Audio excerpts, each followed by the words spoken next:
Hi, this is your coach JDP, and you are excellent. You are excellent is all about bringing coaching and mentoring to underestimated people from under-resourced zip codes. Today, we're very happy and very fortunate to be talking to Hady Mendez. And let me tell you a little bit about Hadi. Hadi is a Latina speaker and ERG coach based in New York City that works with ERGs looking to take their efforts to the next level. She is the founder and CEO of Boldly Speaking, a company that is transforming professional experiences of women and people of color by empowering underrepresented employees with the skills to self-advocate, self-promote, and capitalize on leadership roles within employee research groups, or ERGs, and throughout organizations.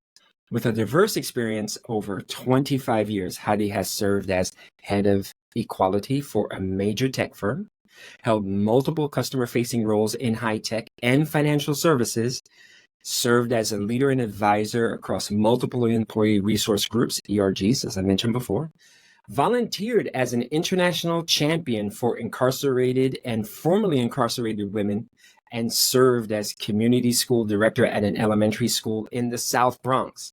In her free time, I don't know where she gets it, but she got free time. Heidi's an amateur street photographer and avid podcaster. And one thing that Hadi, another feather we're going to add to her cap today, best-selling author. I could not be happier than to introduce to you my dear friend, Hady Mendez. Hady, welcome to You Are Excellent. Thank you for having me, John. Hello, audience. Hello, everybody. Hady, what I would like you to do is tell us about yourself. Okay, well, you got the part right that I am a Latina speaker and ERG coach. I am Latina, identify as a woman of color as well, and I am also Puerto Rican. So, coqui coqui. I am the youngest of four sisters, born and raised in New York City.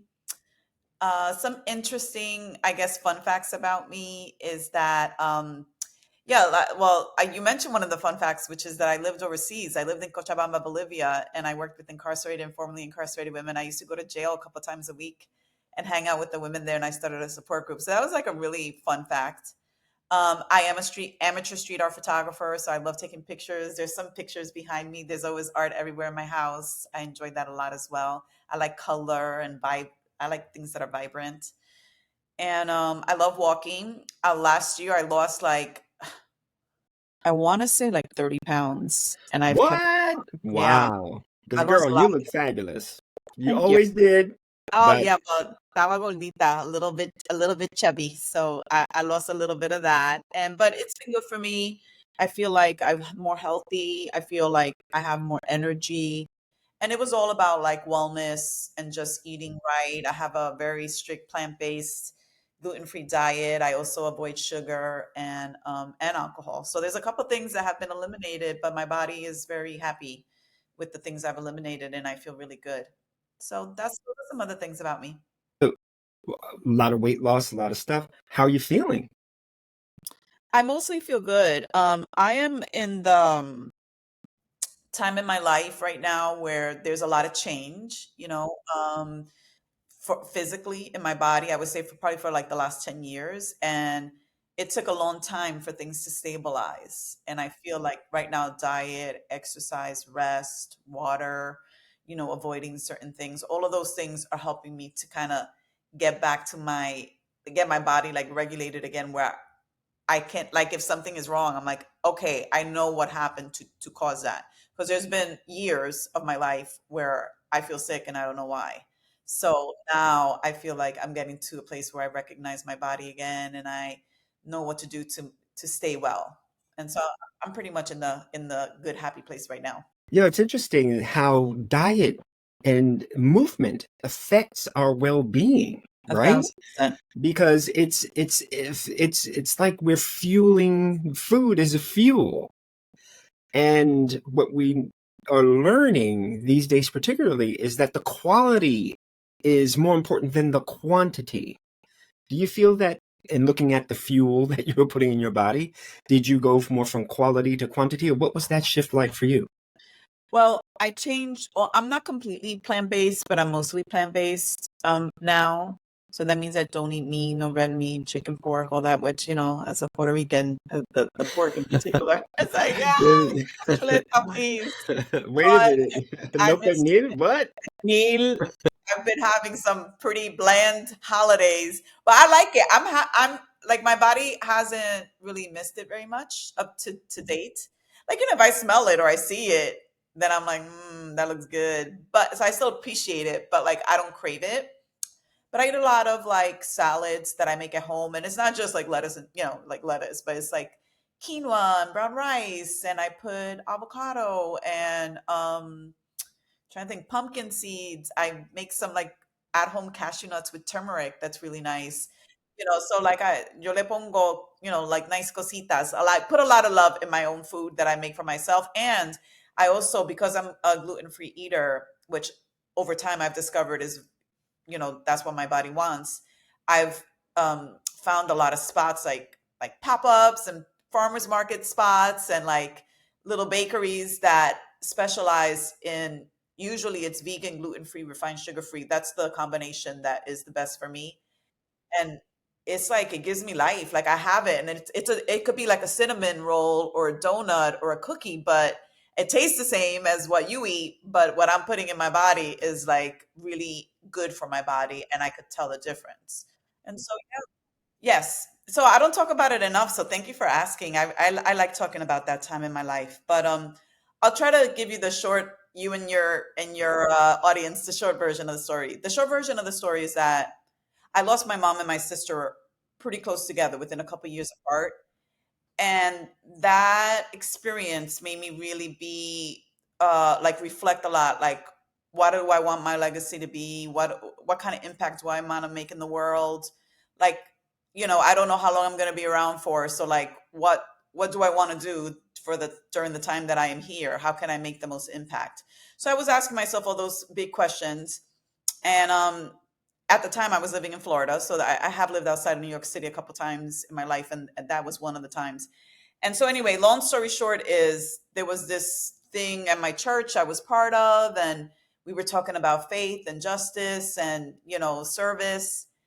And all of a sudden, I got this bug in my head that it's like I should go be a missioner, And I'm like that makes no sense. Why I have like I've been working in corporate for 20 years. I was at the time I was working for BOI Mellon. So and that's how I moved to Florida with them. So I was like that makes no sense. But I'm like I kept thinking about it, but I Mm. was also really afraid to do it cuz you got to like you live simply. There was no salary. Like you get like a $200 a month stipend, which is like nothing. But like for Bolivia it's stretched, but still like I was not getting 401k. Like all my financial plans were going to be caca at that point. And obviously there was I was stepping away from my career trajectory where I was working at the time. And, I really didn't know what it was going to be like when I came back. So I had those fears. Plus I had the fears of like, I'm going to live in this country that I'd never been to. And what is it going to be like there? And I'm going to be living, poor, like very very simple life is, at the time I was like, Tiffany girl walking around in my Louis Vuitton and, like I was a salesperson. So I was always on a plane, traveling nice with customers, nice dinner, steak, lobster, the whole, so like it was from one extreme to the other, basically, I was contemplating doing. So I was really nervous about what that would mean. But like there was this yearning and desire in me to do it. So I did it and it was amazing. It was a great experience. I worked with the women in prison, and then I worked with the women that were back, that were returning from prison. And then I also volunteered with a company that was a for-profit company as a business consultant. So I brought like my like business acumen to my mission work. And I did that a couple times a week. And it so happened that the company I was working for was owned by an American lady who married a Bolivian man. So it's like she spoke English. So it was just like that was like a very easy place for me to be because we just spoke English, and she relied on me a lot. She was like, "Oh, just do it this way," and it's like I was tech savvy and everything, so that was felt very familiar. And then I went to jail, which was obviously less familiar and much harder because there was not a lot I could do for the women there, but just kind of show up for them. And that was the point. So my ministry organization was like our mission was a ministry of presence. So we were just there to accompany the women. That's all we were designed to do. And so that's what I did. I would go to jail and I would just be like, "Hi, I'm just here to like be your friend. Like, sorry, I can't offer you more." But like over time, that was enough. And then they were my friends. They offered me friendship also. And so that's what happened. So, Hadi, you said that you stepped out of your comfort zone, right? You were in a place, you lost your mom, you lost your sister. My condolences to you. But at that time, this prompted you to kind of seek, right? Yeah. Seek something, whatever that was. You went from this life of sales and awesomeness and caché and cheche. Now you're like, right? And now you kind of put that aside. You had this experience. Did this experience transform your point of view? For sure. I mean, I would say that even today, there's a lot of aspects of my life that I feel are simple and I never did go back to a role like that. I did go back to corporate. I found my way back there, but but before I did that, I actually worked at a school in the South Bronx for 3 years. And that job was very much aligned to the work I did in Bolivia, in that it was serving people and it was showing up for people that they didn't have a lot to give me. And, I was in a role where I could do a lot for the community. And so a lot of impact. And I love that job. It was like an amazing job to work in that school. And if the work was similar in that it was a lot of giving, I just felt like my life was a ministry. Like the work that I was doing was a ministry. It was hard work and it was challenging work, but I felt like the impact was, you could see it right away. And eventually I found myself back in tech and corporate and all of that. But I still feel like there's aspects of my life that are simple. And like, just even like my hobby, being my two big hobbies are being a podcast listener, which is free and everybody can do. And then, or most everybody can do if you have a phone. And then taking pictures of street art is also free.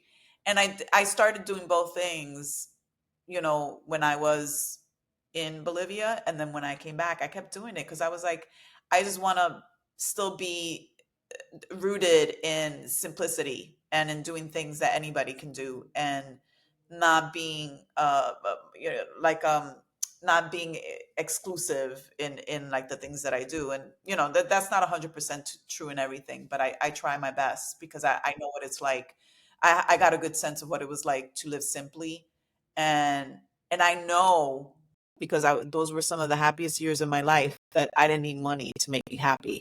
And More about connection and relationship, and like just going to jail made me happy. I used to be so happy there and with my girls. So I learned a lot about so, myself. Yeah.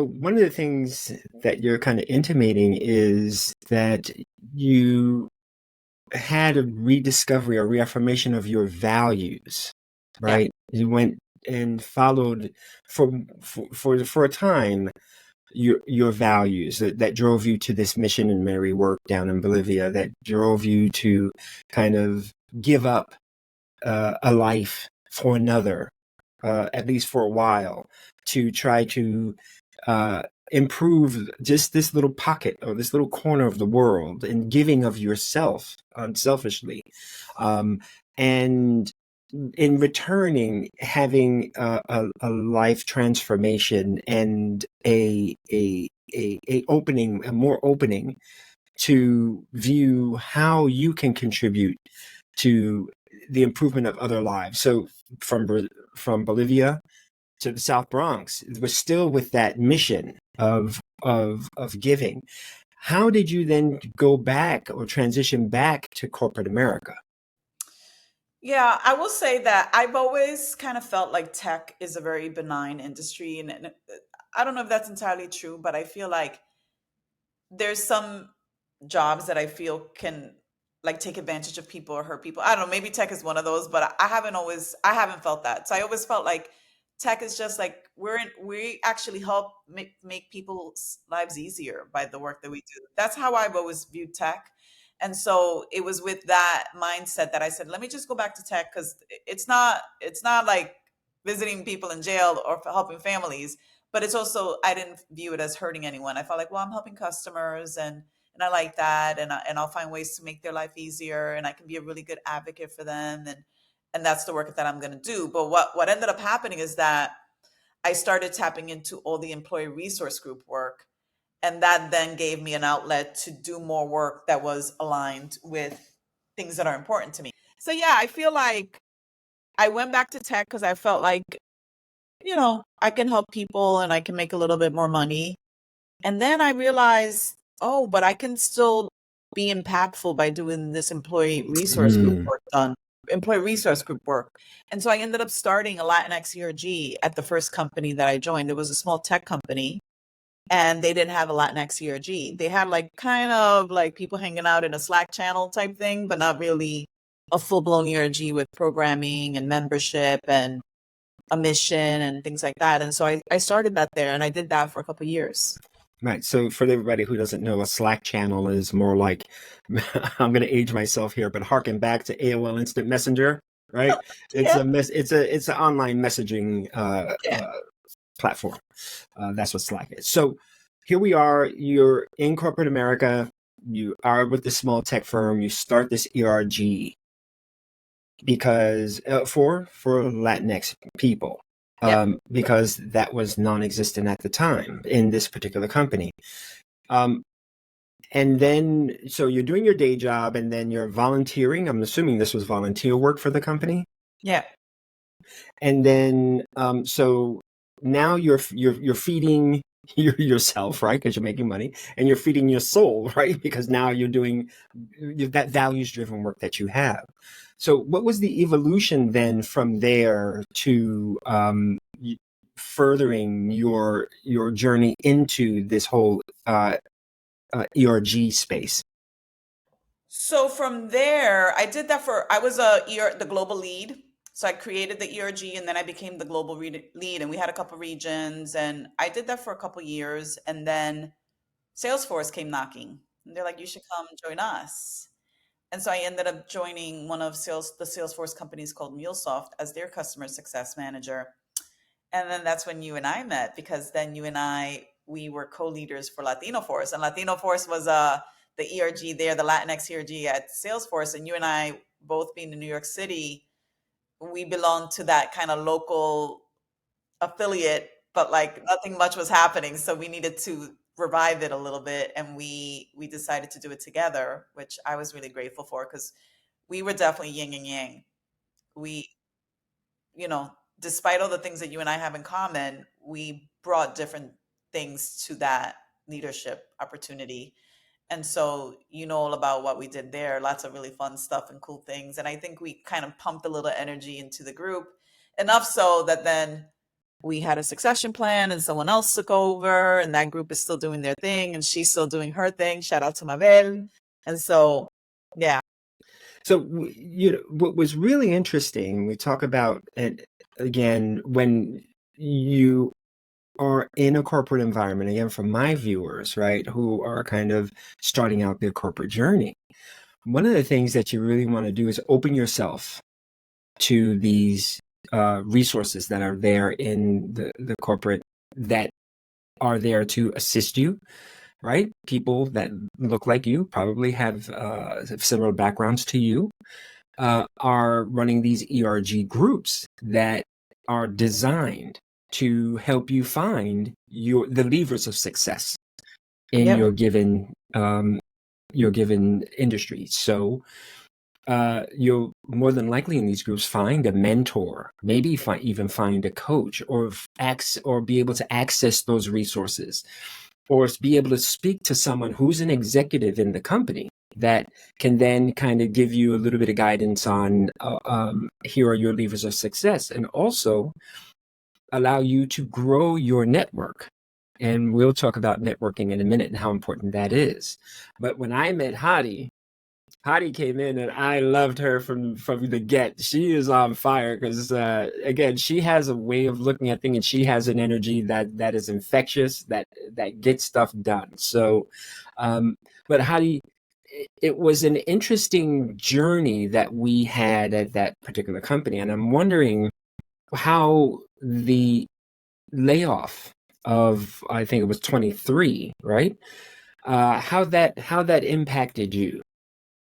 Yeah, so the rest of the story with my time at Salesforce and the whole ERG stuff is like I was the lead for New York, and then if you remember, I joined the global team, and I ended Right. up being Yes. part of the Yes. global team for Latino Force, and then from there I catapulted or kind of pivoted and became the head of equality for one of the new companies that Salesforce had acquired. So then I became the head of equality at Slack, which then made me an official DEI practitioner.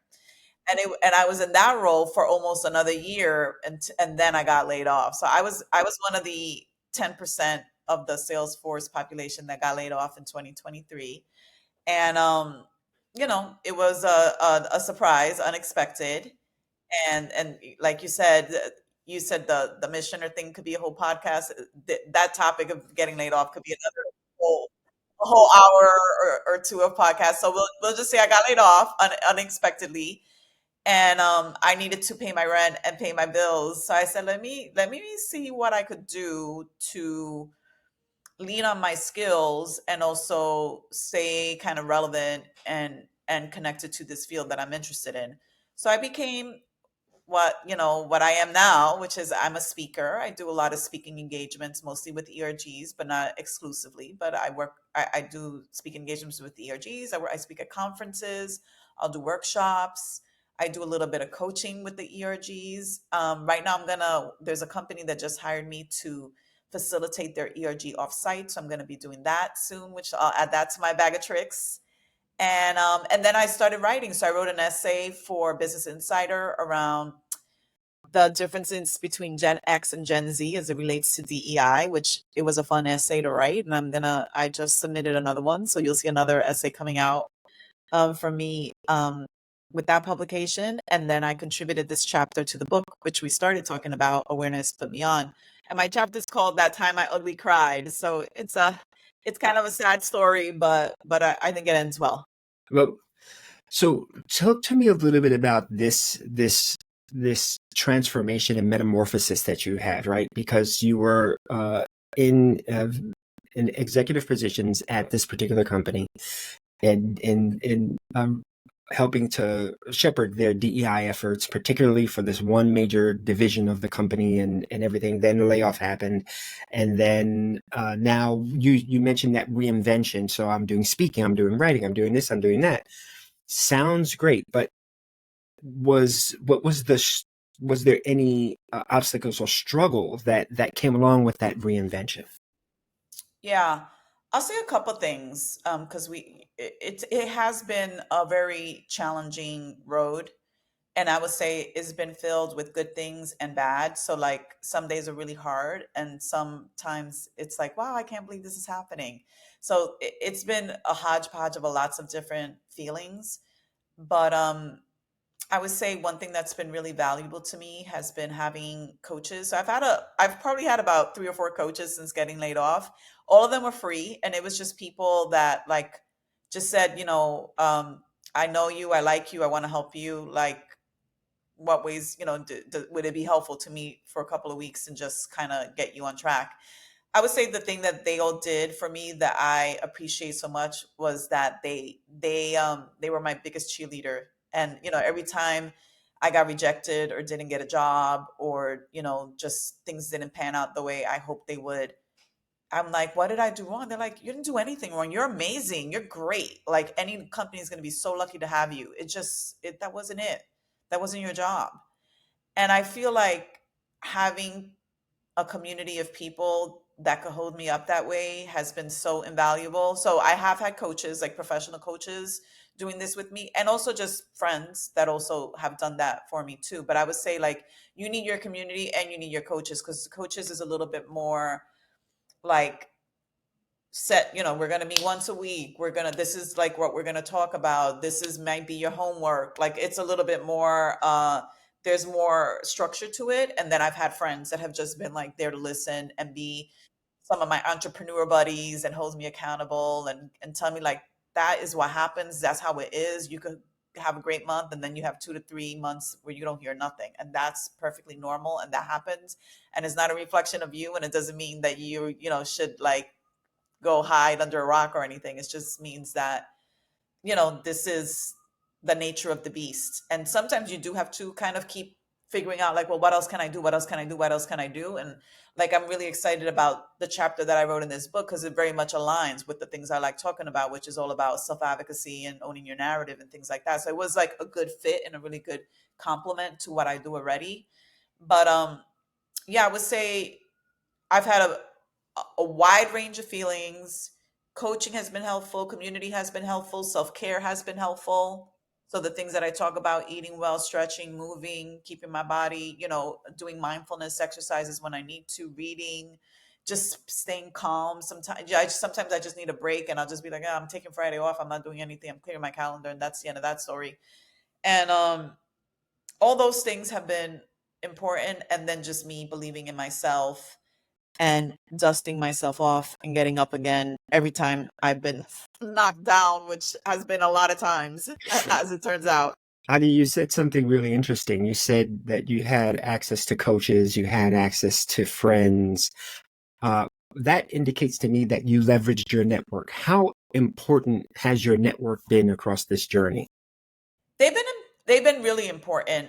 I think a lot of times when people think of networking, they think of a transaction, and it's like, who's going to help me get my next job? Are you going to refer me to something? Or are you going to like get me an interview? And I'm going to admit that I also was doing that too. And then I was like, these goddamn people there, where the hell is my network? Because I'm not getting any job offers. I'm not getting any job interviews. And I was frustrated. And then I had to kind of reframe it and look at it a different way and be like, okay, maybe that's not happening, but are there other things that I can leverage my network, to help me with? And also at the same time, I'm also like, I cannot tell you how many conversations I've had to try and help other people, encourage other people. I've done a lot of workshops and LinkedIn lives and things. I wrote articles for people about my layoff. I did podcasts because I did a lot of my own content around it because everybody was getting laid off. It felt like it anyway. A lot of people were getting laid off. And I felt like I'm just going to share my journey and what's working for me and what's not working for me because I want to help other people too. So I'm helping other people as people are helping me. And like we're all helping each other. And I feel like that's what networks do. And if you think your network is just to who's going to help you get the interview or get the inside scoop to get a job, that's a very narrow view of networking and the value of your network.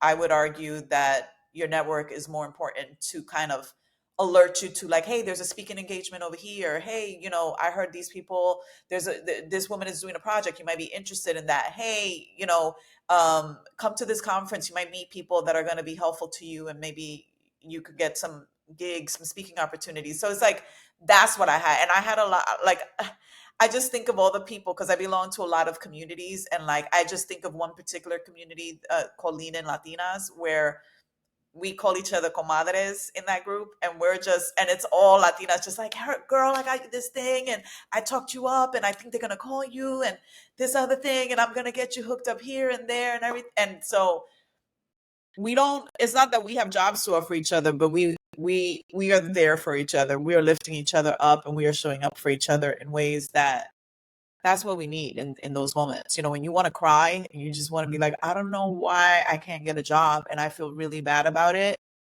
They're just there to tell you it's not you. It's the market. It's super hard. It's competitive right now. Hadi, that's not your job. Lean into your business right now. So these are the people that are telling you the things that you need to hear. And that's what my network has done for me. And so when we look at a network, it is all about mutual support. It is about a network is only as good as the person who takes care of it, right? Yep. You gotta be planting those seeds. You gotta be planting those seeds. That in the book. Did you read my book, John? I talk about Girl, that. We're here. We're right here. I said something about like you should be planting seeds. Something about you're gonna get something about the fruit of your labor. The fruit of your labor. Seeds everywhere. Amen. Because you will receive abundance, but you got to be doing it. Be really proactive. Mm-hmm. And that's one thing that if you were waiting until you get laid off or that you te da la gana that you want a new job to start making friends and building out your network, that's a little too late. I'm not saying, it's not too late, but it's very late. It's never too Right. late. It's kind of like, it's like the old saying, right? It's like you don't plant corn in the summertime, Yeah, exactly. you Right. know, and You need expect to to be reap it later, you know. gotta be thinking about it in advance and not in like a transactional manner either. I Yeah. just feel like that is a bad way of looking at it. But you're just like, hey, I'm gonna put myself out there, make friends, go to this. If somebody invites me Yeah. somewhere, just go, make friends, be curious, Mm. be interesting and be interested. So I want to Well, be interesting about what I talk about, and I'm interested in what you're talking about. and what you said is key, right? Is be curious, and then you follow that with two bullet points: be interested and be interesting. Right? That's all within the wrapper of putting yourself out there. The notorious put yourself out there. But the bottom line here is that we are not. When you really think about it, we're not alone, especially when things get tough. Right? You don't. It's not like, oh, everyone has abandoned me.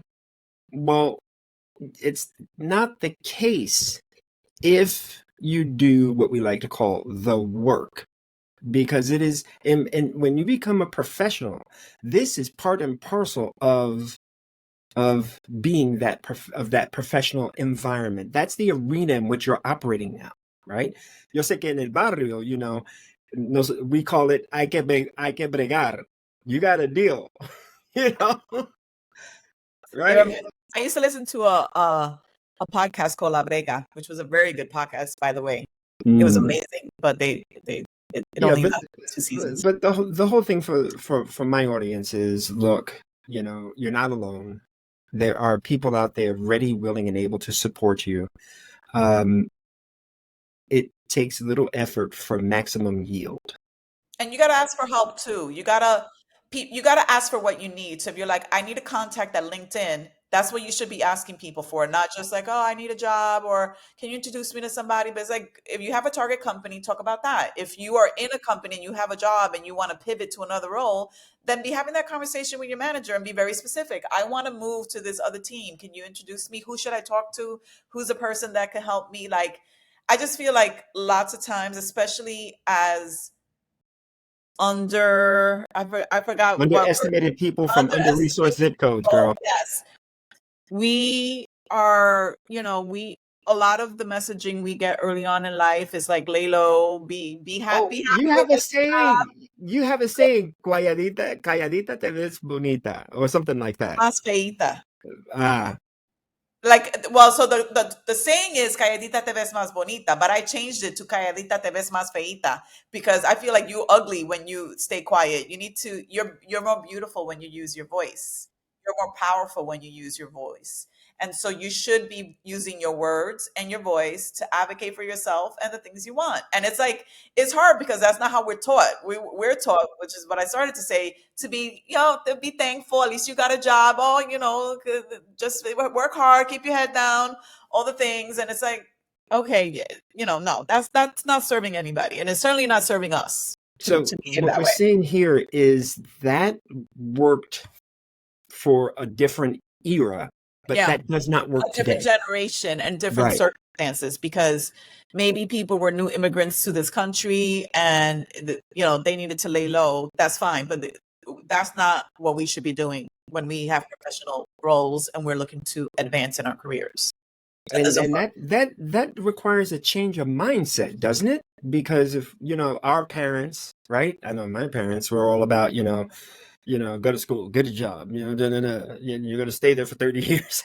Yeah, exactly. That whole loyalty Right. thing. And so that's a bygone era. But what I'm saying now is in this modern, like, we're in the 21st century. So how important are those skills of self-advocacy, asking for help, which is in and of itself something that's kind of hard to do because it means that we're putting ourselves in a vulnerable position. Yeah, we're putting ourselves in a vulnerable position. And also remember that a lot of people don't think highly of us when we enter these spaces. And so we're in this mode where we're trying to be perfect, or like I'm representing all Latinas from New York or Puerto Ricans as I make my comments and walk through the world. And so am I gonna, is it okay for me to ask for help, or do I need to be perfect and like work twice as hard as everyone else and prove how valuable I am? Because I feel like if not, people are gonna start putting me in a box and be like, oh, mira la, like she's lazy, she doesn't work that hard, like her leaving early or whatever. Like I know that I always had those thoughts in my head. Those are the stories I was telling myself growing up. It was like, yeah, it's like you got to be better than everybody else. You got to do it better. You got to work harder. You got to like just do all the things, but do it even better, twice as much as everyone else. And so if I'm doing that, then it is kind of hard to be like, but I need help. And it's like, well, no, you can't need help. That's not okay, because you got to be like exceptional. And so it's very hard to be both things, to be exceptional and ask for help. But in the end, that is how other people do it. They work really hard and they also ask for help. And they're like, hey, I'm off to a good start. I got all the skills, I got all the talent. But if you give me a little extra hand, give me an arm up, a leg up to just kind of get the exposure, maybe get on a good assignment, get a good project, get whatever I need to give me just a little bit of something, then that might, set me up for the next advancement, for the next role, for the next, to pivot to something different. But you got to ask for it. You got to be putting yourself out there. And it's not asked like, I don't know how to do it, but it's like, hey, I'm really excited about this. Here are the 5 skills that I really have, that I'm really good at, that I'm great at. I want to use that in a different way. These are all highly transferable skills, and I want to do this thing. Can you help me with that? Because I don't know anybody on that team. So it's like, Mm, just like I want to be a little bit more specific about how you might ask for that help, and not just, you got to come with solutions. You know what I mean? Like I hope that that's a given, and that everybody knows that you got to do that. You can't just be like, oh, I don't know how to do that. That's not mm, good. You could say like, I took 3 courses and I have a really good foundation, but I'm looking to learn more. What classes do you recommend I take? Can you help me get, sponsored to take this course at NYU so I could advance my skills with AI? So like now you're being pretty specific and how it's gonna maybe impact work or make the improve the company in some way. So just yeah. demonstrate value. So this is all about us sharpening the saw, a constant improvement. This is it's like the Japanese Always have be the saying learning. kaizen, right? It's all about constant improvement. Just because yeah, I hit it big, or maybe I landed that job. Okay, now what? and keep that momentum going. Keep sharpening the saw. It's like the song says, el tiburón nunca cesa de nadar. The shark never stops swimming, because if they did, they drown. There you go. That's it. That's it right there. Hadi, uh, tell us a little bit about the journey to authordom and bestsellerdom. That, I Wait, mean, I got to be honest with you. I think that you're one of a handful of people that I know that I can say best-selling author. How did that even happen? Tell us a little bit about that journey, and the beginning through its arc to best-selling. yeah, so interestingly enough, it starts with a former coach of mine. So when I worked in one of my previous jobs, I was trying to get promoted and the company offered coaching. So I took the coaching and I met this amazing person, and she helped me navigate the waters to get my promotion, which I did get. I got it early. I got it after 14 months, and she helped me to do that.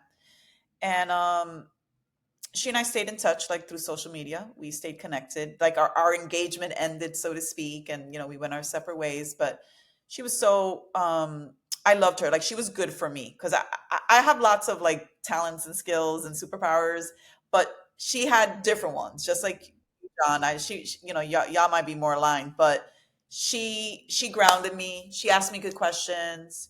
She was like, "Well, why do you want to do that, or why do you want that?" Or what's that about? Tell me more. She will always get me to be really reflective and intentional and everything. So like she just was so good for me.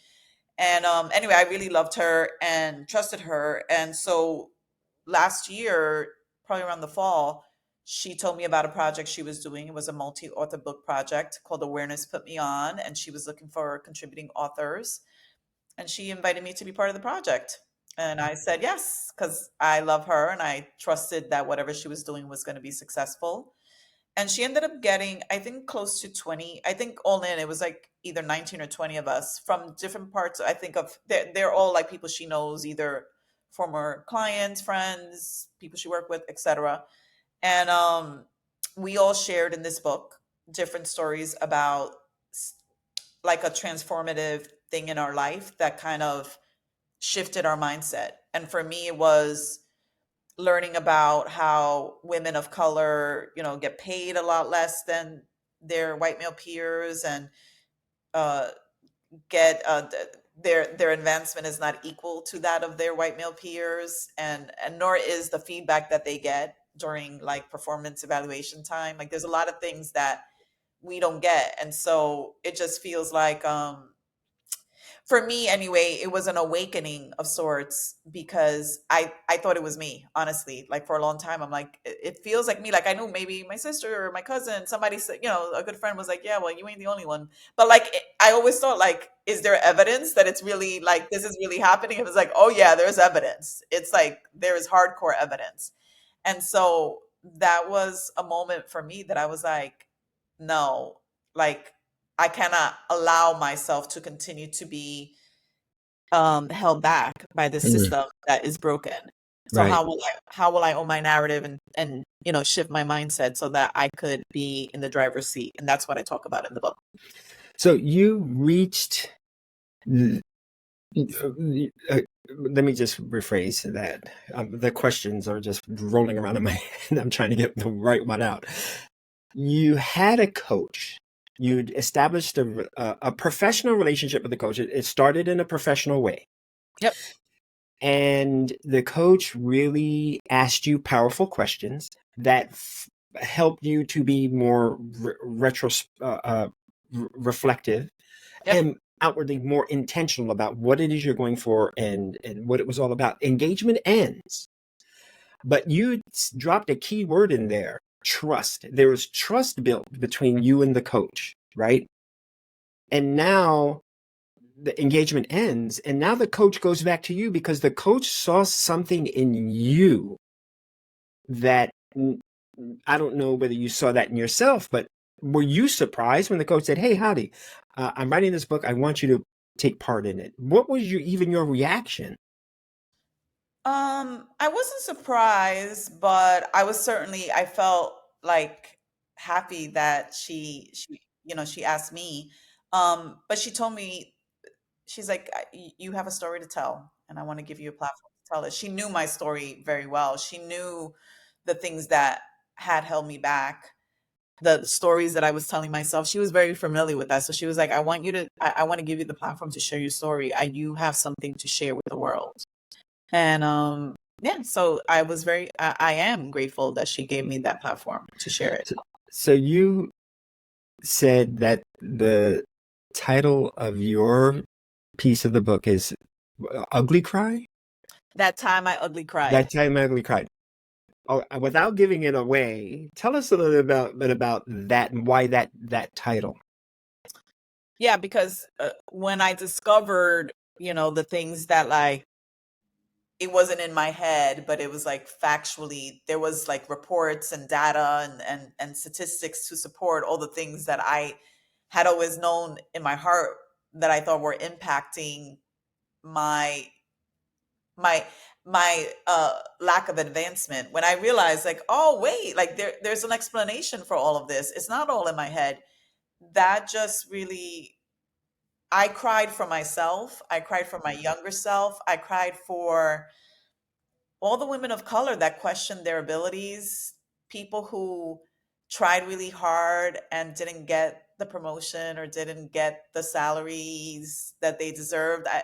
I wept for me and for so many women of color, and that was what that ugly crying was about.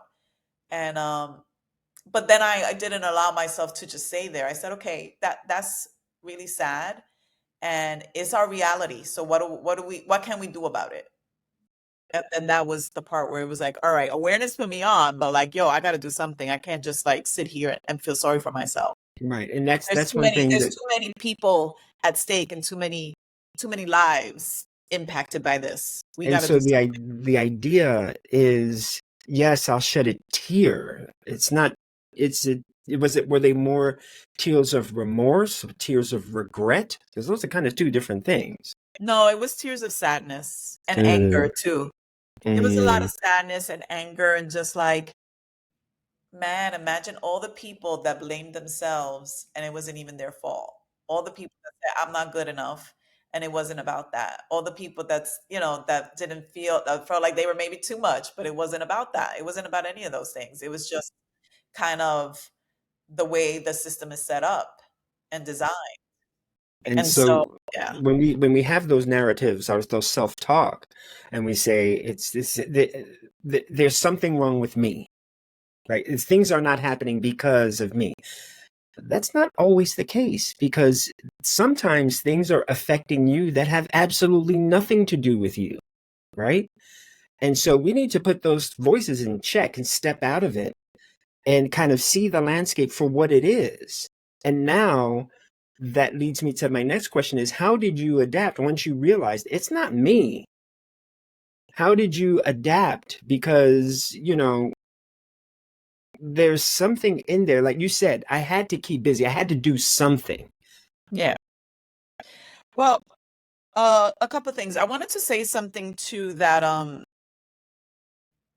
she's a woman of color, and I have always sought out people of color to be my coaches.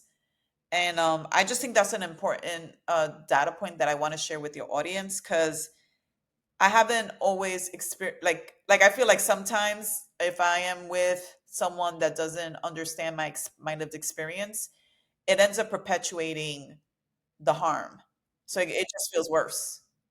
And I'll give you an example. Before, I don't remember if it was before I had her as a coach. I think it was not that. It was a different time. But like, I had gotten a woman that was not a woman of color, and I went back to the organization. I'm like, no, no, I want a woman of color. They're like, no, that's not how we match people. We match people based on other things. And I was like, okay, well, I don't think this is going to work out. Anyway, I went and I met with the woman, and I was telling her, I have been feeling bad, and I think a lot of it has to do with, biases, unconscious bias that people have against people like me. And she was like, "Oh, give me an example."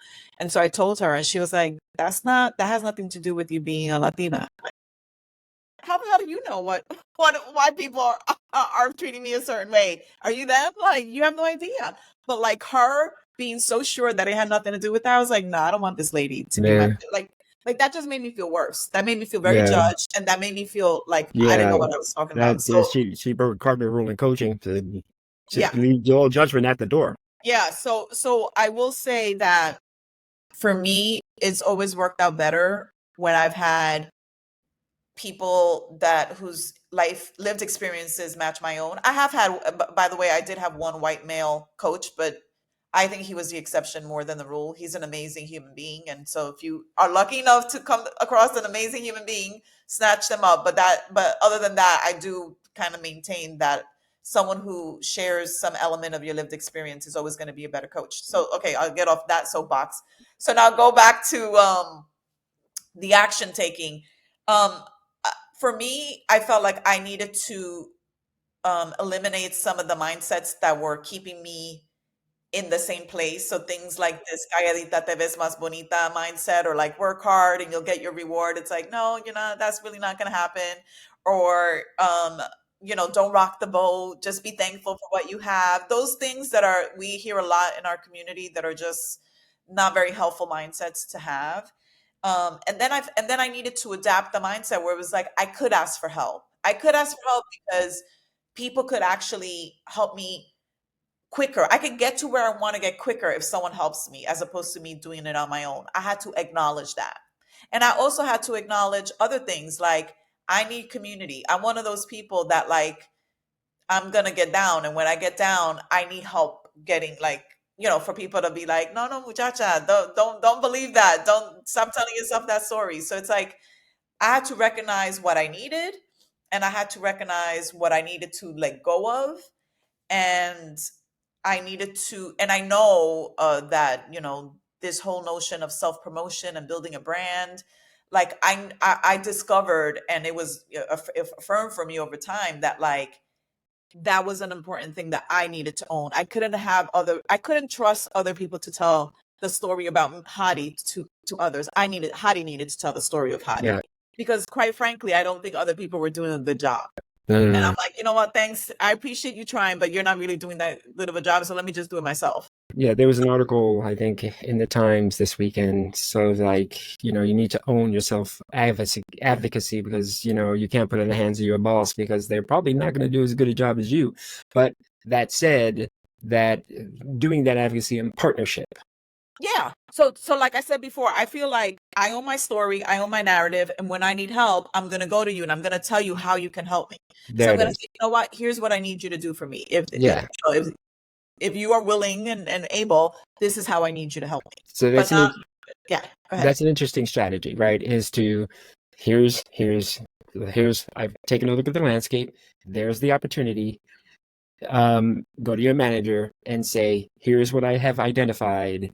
Here's what I think I need to do to get there. And here's what I think you need to do to help me get there. Correct. And if you have a manager worth their salt, they will totally be on board with that program. Yeah, that a manager is very happy. If when I was a people leader and someone said, "I need you, could you write a letter for me? Could you find a program that you think will be good? Could you give whatever?" It's like, yeah, of course. You just told me. You made my job easier. Yeah. If you just come to me and you're like, "I'm unhappy," I don't know. I'm not your mother. Everybody. Make me happy. Everybody's unhappy, I'll girl. off switch. I don't know. I don't know what to do for you, but if you tell me what you need and I can do it, I'm happy to do it. Hadi, I know we're coming up on time, and I have to say you're a delight. You're awesome, and thank you for being here today. But I will ask, do you have any pieces of advice? Because my audience, right? Underestimated people from under-resourced zip codes. Sometimes finding these new corporate environments are places and systems and ways of being that weren't necessarily designed with them in mind. Any advice, any parting words that you would like to share with our audience before we go? Yeah, I would say you're enough. And there are going to be people on your path and in your journey that are going to make you feel like you're not enough. Don't believe it. The lie is that we are not deserving of good things. But the truth is that we do deserve it. And we are capable. We deserve the same things that everyone else has access to. And don't be afraid. Don't be afraid. Don't let fear hold you back. Be brave, be bold. And yeah, just find your people and lift each other up. Lift as you rise. You're gonna have opportunities that other people might not have. Take risks, and also help. Don't forget where you came from, and don't forget to bring other people along with you. Seriously. Hey, Hadi, where can we find you on the socials? Yeah, so on LinkedIn, you can find me under my name, Hady Mendez. I think I'm the only one, so we'll be in business there. It'll be me. And then I have a website, Boldly Speaking LLC for Limited Liability Corporation, boldlyspeakingllc.com. That's my business website. And I'm on Instagram if you want to see my street art, under Hadi on the web. And yeah, so thanks for having me. And I wish your audience the best as they navigate the waters, because the waters are not easy, but they're navigatable. Hadi, thank you so much. Thank you for being here. We appreciate you. Guys, this is your coach JDP, and you are excellent. And we have been speaking to best-selling author Hady Mendez. We'll see you next time. Thanks for joining. Bye. Ciao.